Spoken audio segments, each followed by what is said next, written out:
The email simply had a description saying my board was beeping. Which is strange because the board doesn't have a speaker. It doesn't have any device to emit a noise.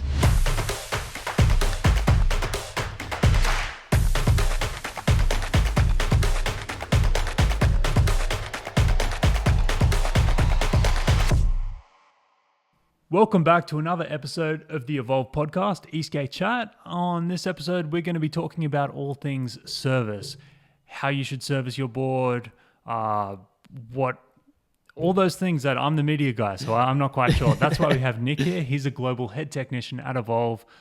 Tell us a bit about who you are and what you do. Hey guys, how are you? I am Nick. I do work in the global division of Evolve as the technical manager for not just Australia, but as Matt said, global operations. So distributors, tech support, and a little bit of R&D. Pretty much anything tech related or I guess tech orientated, whether it's servicing boards in the real world with customers and R&D and new product. So when you first started at Evolve, set the scene. What year was it? What boards were out? And what did you do? And what was Evolve like as a company? Yeah, okay. So it's gone back a few years now. So this is 2016. I started early in 2016. The company was still quite small then. We had, I think, probably 5 staff. There's about 3 on the floor and sort of 2 in offices. And yeah, it was pretty small operations. This was still running the Gen 2 bamboos and the Gen 1 carbon, the long one with the kicktail. This is before the GT came out. The GT was still in its beta stages then. So it was really cool to sort of see the operations and the ground level of the company before that GT really sent it up. And what did you do? So when I first came on, I was a bit of an all-rounder, as most small companies, everybody kind of is. Did a bit of everything. It was like customer service, dispatch, getting hands-on with tech on the tools. Bit of everything at that stage. So we've been through a few generations of boards since you've been here. Yep. How has your role in Evolve progressed over the years as the company's sort of grown out and become bigger? Yeah, okay. I guess, obviously as the company started growing, I started falling into that specific technical role because that's sort of like my background where I came from. Sort of took on that technical role on my own and grew that department. And then obviously as the company's grown, we've gotten more people in there and I've kind of moved on with that. And sort of not so much on the tools anymore, kind of dealing with the back end a little bit more and passing on the information we get from our technical teams so we can actually use that in a constructive way for our production and sort of R&D kind of areas. Awesome. So linking back to the service department, why is it important for an electric skateboard company to offer service? Yeah, well, I mean, it's like all our kind of toys, I guess. I mean, you and I both come from mountain bike background. I've come from other bikes as well. And we know all those kind of devices, especially motorbikes, mountain bikes, they all need servicing. We put them through their paces. They get punished, they get exposed to the environments. That's always going to wear components. And without that service center and that ability to have them service and buy those service parts, the boards are just going to slowly deteriorate and wear out. So it's really important to have that service network and support system, be able to sort of keep the board and the product maintained and operating as it should be. That's an interesting point. We find some of our customers go into their Evolve journey with that mindset and others come in with a more tech-orientated thing. And what I mean by that is an electric skateboard's a vehicle, so you'd sort of expect fair wear and tear. 100%. Wheels are going to wear out, belts are going to wear out. It's going along the ground getting smashed. Yep. Whereas, a phone or a laptop, you sort of just expect it to work. Yeah. What would you say is a fair mindset to expect in wear and tear? Like if someone's going to buy a board, what should they be up for? Like servicing, yeah. So I mean, that's a common question we do get, and it's a very valid one because a lot of people who don't have those kind of bike backgrounds and stuff, they're not really sure on the whole servicing thing. As a bare minimum, for most people who just use a board, kind of like a maybe a commuter and light use, things like that, we would say like minimum like every 6 months the board probably should be serviced. And we're talking like bearings probably replaced, if not at very least cleaned if they're still in good condition. Your pivot cups probably replacing, cleaning, and possibly replacing bushings because they're always going to wear out. And then checking things like, your drive belts, gears, tires, wheels. Those are all those wearable items that are going to be impacted by the environment that the board's being used in. And that varies from customer to customer. So when we have customers who do a lot more off-road use, we tend to see those kind of components, especially like bearings and belts, will start wearing out quicker, or at least becoming, affected by those environments quicker. And so if they don't maintain them, then they will actually wear out faster. Whereas if they maintain them more regularly, say like once every 3 months, then they're still going to get like the same kind of life out of them. So by all those kinds of servicing, a lot of that is stuff people can do at home. 100%. So we're not talking about bringing your board into the service department every 6 months for that. Correct. Yeah. What should a typical service routine look like? We do have a video on this that you can actually follow, but run people through that. Yeah, so like a basic service that we would do in-house, if customers do want us to do it for them, would include replacing the bearings. So that's all the wheel bearings and the drive gear bearings. We inspect the belts and see if they need replacing or whether they're okay. Replace the drive gears if they need be. So some people who ride a fair bit, they can wear out the gears or they can get debris in them, they get damaged. And damaged gear can cause the belt to wear out quicker. So it's always good to check those kind of things when we're sort of doing that service. We replace the pivot cups in the trucks because that causes a lot of those squeaking concerns we see. And cleaning, lubricating bushings, and basically giving the whole board like a clean and a once over, because by starting at the front of it and going to the back of it and, looking at every single nut and bolt, we're going over the whole operating system and we're finding anything that needs to be addressed straight away. That's a basic routine kind of on the board. What's the indicators for people to know when they need to do that? Because if someone's only riding it once every 2 weeks, it is probably going to last a lot longer than that 6 months before it needs a bit of love. What should people look out for? The first thing people generally start noting to us if they contact us is like noises. So, that can be noises from the bearings. They can either be clicking or a little bit groany or rumbling. Sometimes it's belts, so it could be debris in the belts. We've seen ones like, customers who reported getting less range, and that's typically, all trains with flat tires. So that's part of servicing as well. Those are probably like the main ones that we would have customers contacting us with, and that's like a clear indicator that board hasn't been maintained. So those are like big pointers that we try and sort of get people to look out for. So with people reaching out to our service department with questions, obviously we see the same questions again and again. What are the most common ones, like you just said, with the flat tires? Yeah.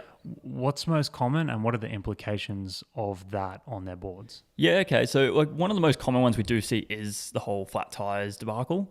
And, we've had people reach out with numerous kind of descriptions of what's going on. Some people will say they're getting less range. Some people say they're not getting the same top speed anymore. Some people say they're hitting heat protection earlier. And, all those three things can be attributed to flat tires.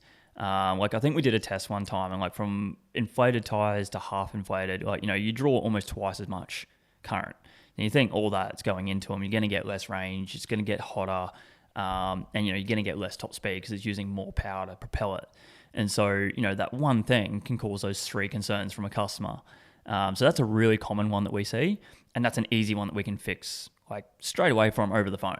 And it's great because then the customer gets back out riding and they're happy, and all they got to do is pump the tires up. Exactly. So that's the best case scenario. Yeah. When people reach out and you said they give different descriptions, yeah. If you're reaching out to the Evolve service team, how much depth should they go into? What should they be actually telling people about whatever issue it might be? Yeah, so if a customer has a noise, say for example, if a customer is able to isolate it to one side or the other, if they can tell us whether it's when they're riding or, if they're accelerating, when they're braking, if they can reproduce the noise with running the board in the air, and if they can do that, can they isolate it to one side by disconnecting a motor, or can they isolate it down to a belt or a gear? Things like that really help us with then I guess guiding the customer and what they can do to address it. And most of the time we can actually give enough advice to a customer remotely that they can resolve it themselves, which is cool. Because then the customer learns something new, they get their board up and running without sending it in, and they're back out riding again. Yeah, so as much information as you can, because a certain, what would you say, symptom could be any number of problems. So if you send a message saying, my board's clicking, it's not much good for us. It could Exactly. Be Yeah, I mean, a board clicking, okay, so, and we do get that. Like, we've had customers who have contacted us and my board's clicking, and okay, the first thing we'll say is, okay, well, what situation is it clicking in? Like, is it clicking when you're braking? Is it clicking when you're carving? So, if it's clicking when they're carving, that can be the bearings and the hubs, and we need to lubricate that. If it's clicking when they're braking, it could be loose belts, slipping. So with that one description, that doesn't actually give us a direction where to go. But I mean, some customers may not sort of know what information they do need to give. And, that's fine, but it might just take a little bit more communication from Evolve staff, because they'll have to respond back with questions to get that information. Yeah, so if you get bombarded with a few questions, it's only us trying to help, right? We're 100%. trying to diagnose a problem remotely. Definitely. And fix it quicker. The teams do use some set questions, and those set questions typically indicate to us straight away whether it's something we can help them remotely or whether it's something that needs to come in. And we always try and help a customer remotely first, because that saves the time. While we're talking about customer communication, there is one story that we haven't told, and I think it's a little bit of a funny one. Can you tell me about that board that was beeping? Okay, so this was a pretty good one, and I think we all had a bit of a good laugh on this one. And and this is a case of getting that information from a customer. Like, we had the email. The email simply had a description saying my board was beeping. Which is strange because the board doesn't have a speaker. It doesn't have any device to emit a noise. Like, it just doesn't. And so, we did the normal questions. We asked, when's it beeping? What's it sound like? What situation is it in? And we isolated it to it was only happening when they were at home.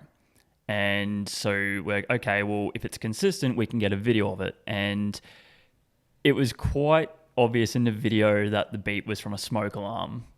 And it's just one of those cases of, a customer learning the product and knowing, and, getting that guidance. And this kind of really drilled in asking those right questions.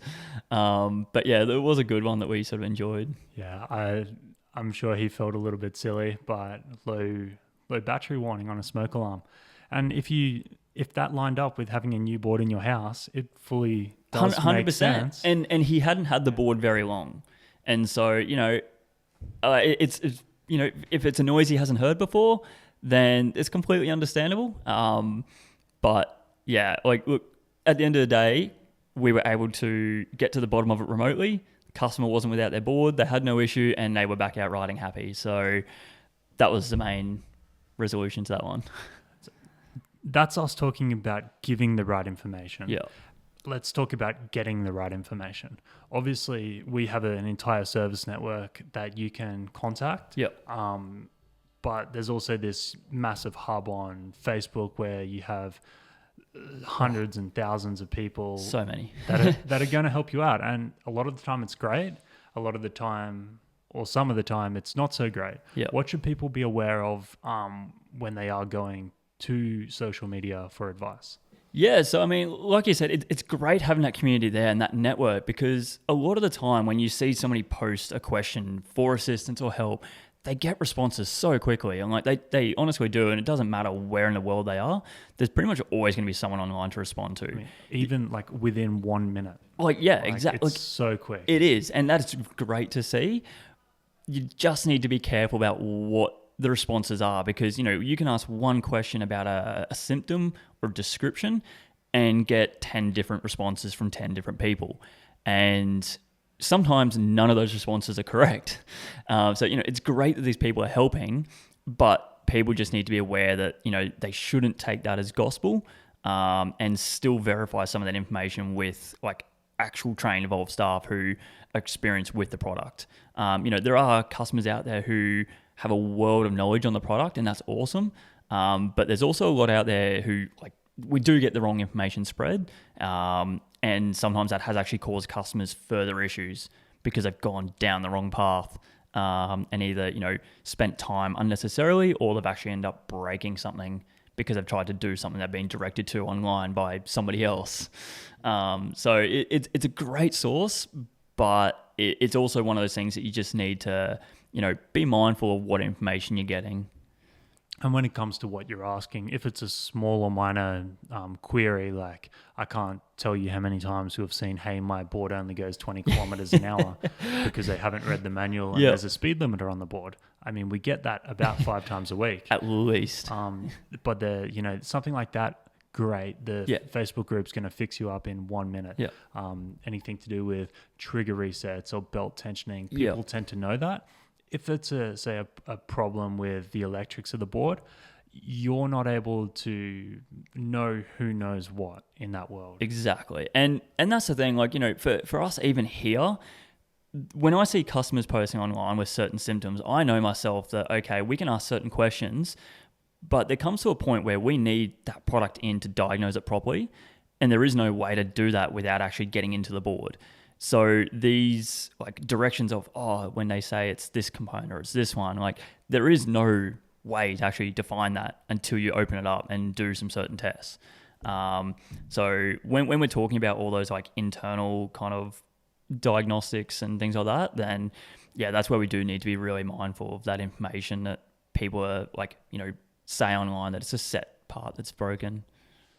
Let's take a turn and talk about the global network, because when you were talking about when you started here, that was obviously Evolve Australia. Yep. As a company grew, you moved more towards a global role as well, working on, I guess, systems and operations in Australia, proving them out, and then implementing them around the world. Yeah. How do you deal with all the different countries, and what does that look like? Yeah, so I mean, we've got a couple of different ways that they can reach out, and through different channels for different reasons. So I look over obviously anything warranty related, technical related. I communicate with all distributors either through WhatsApp or emails, and so each distributor has a tech line WhatsApp chat with me, where any concerns that they have that they want quick assistance on, they can raise it through there. And any other kind of things that they want to raise, we can discuss through emails and things like that. At times, we've also used, online forms where they can submit different issues or concerns that they find, which is really cool because it's a really quick way that all distributors can collate that information into one source for me. And so we're not just then looking at a small piece of the pie, like in Australia here, we're actually getting that information from all of our distributors around the world. So we may not see a specific concern that customers say here due to our weather or environment or something like that, but Northern Hemisphere, like Germany or Netherlands, might see it from colder weather. So it's really cool being out, having those channels where they can report things through quickly, and we can see that all that information together. If you look at I guess the Evolve network as like a research hub. In terms of electric skateboarding, it would be it's the world's biggest research of boards, because we're selling, there's the most boards out there. But not only that, it's the boards are coming in and getting assessed properly. Some other brands, they're not getting diagnosed if you're just sending a part to a customer for replacement. So because we have these thousands and thousands of boards out there, the ones that do have issues, we can correlate them, as you said, 100%. all around the world and work on developing those issues away. And that's the great thing, by having that network and the way that functions, we can see any patterns that develop. And because, all that product and those boards go through a QC process in each distributor, we've got that moment where if they see something's changed on how something's assembled, or go, these belts need to be tighter or loosened, or we can see that there. And then any other trends that we see from customers, we get that as well. So we literally have 14 distributors basically acting as research hubs, feeding information to us, which is beyond helpful when it comes to development and moving forward. And you couldn't really ask for a bigger platform to get that information from. And it was interesting about the weather, because that's so true, because on the Gold Coast, we rarely experience anything under 10 degrees Celsius. So Yeah. it is hard for us to test how boards perform in the snow because it's not going to happen. Not here. Meanwhile, Germany, Russia, those places are They going to spend get most of that. their year in that weather. So Back on research and development in both like new and existing products, what do you do? So one of the things I like doing is like when a new product was first released, we would give the distributors an online form, and we use it for not so much like actual issues or faults or anything like that, but the little things like the 1%ers, the 2%ers that you hear people talking about or reporting, and they can report those concerns through that form, and they all come through to one source, and we can then go through that and raise it with our teams. So and we have done that in the past, and we do still do that now. And that's a really great source of being able to actually, go, okay, we're seeing this specific concern raised from all distributors. So it's obviously something that's trending, or, we can see, okay, it's related to this area, so we can relate it to temperature or environment.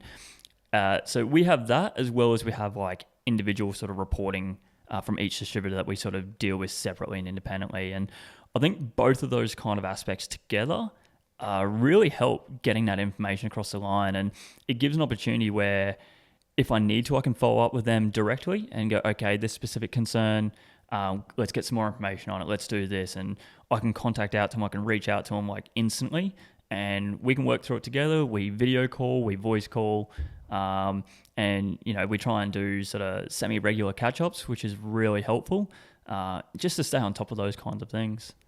Say when we were working on the GTR, we obviously had the engineers and the industrial designers do what they need to do to create the product. And then it sort of comes to us, you, and we come at it from an electric skateboard rider perspective and also the service department. 100%. How did that play out with the GTR, I guess, R&D build? Yes. So, I mean, like obviously we spent a fair bit of time in that R&D and testing phase of the GTR, like a long time.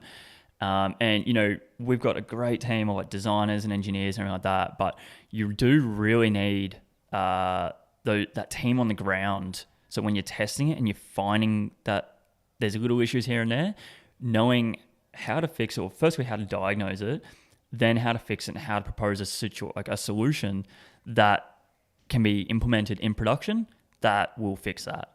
And so that's kind of like where we come into play here on the ground. It's in that testing phase. It's, when we come across an issue, diagnosing it, finding out why it failed, not just going, okay, this is what's failed, but why, coming up with, okay, this is what we can do to fix it, and this is what we can do in production. And knowing, like looking at something and it may work as it's sitting on a bench, but then knowing as a rider, like what you and I are going to put them through, we can go, okay, well, we're going to see this happen or this. And we can sort of address that straight away. And obviously, things aren't faultless, but we can address majority of what we come across through those systems.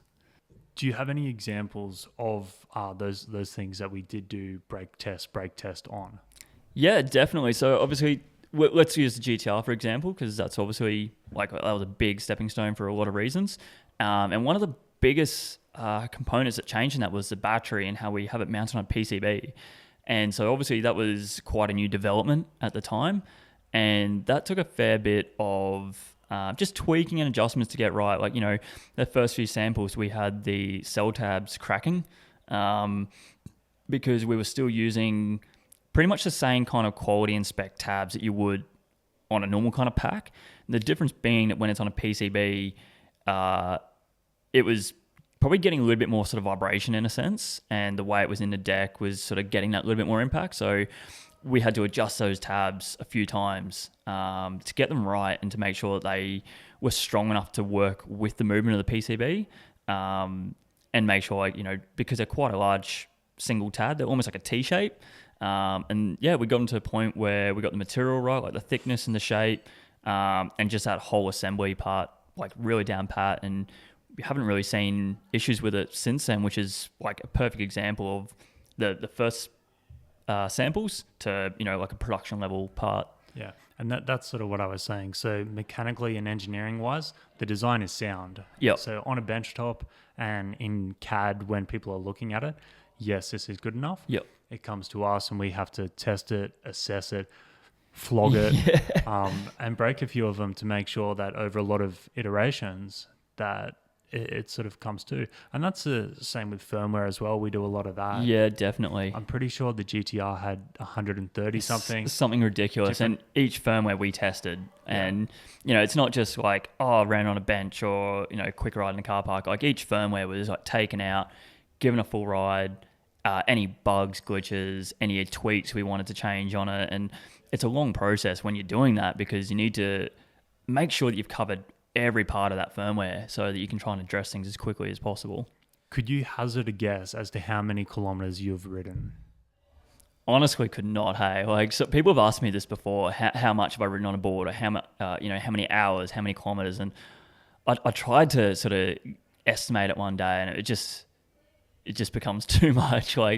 Even when you try and incorporate that into like your daily practices. So I got to a stage where I was testing on my commutes to work. So I would commute at one stage 18 to 20 Ks to work testing product.